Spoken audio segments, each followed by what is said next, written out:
In this video, I'll show you how to add a photo over a video in CapCut PC using a very simple method. If you find this helpful, don't forget to like and subscribe. Let's get started. First, open your CapCut project.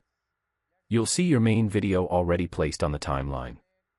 Now, to add a photo on top of it, go to the Import or Media section and click the Import button.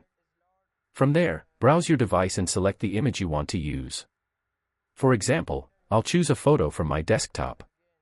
Once the image is imported, it won't automatically appear on the timeline.